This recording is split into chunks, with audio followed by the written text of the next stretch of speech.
ভাই বোন কেমন আছে মাগো, বাবা কেমন আছে? আমার যেতে ইচ্ছে করে তোমাদের কাছে।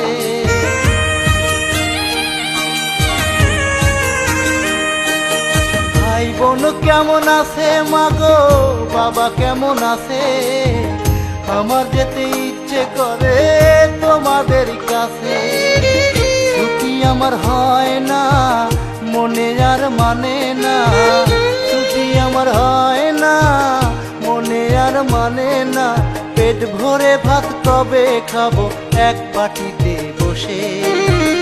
আবার যেন আসতে পারি আমার আপন দেশে, আবার যেন আসতে পারি আমার আপন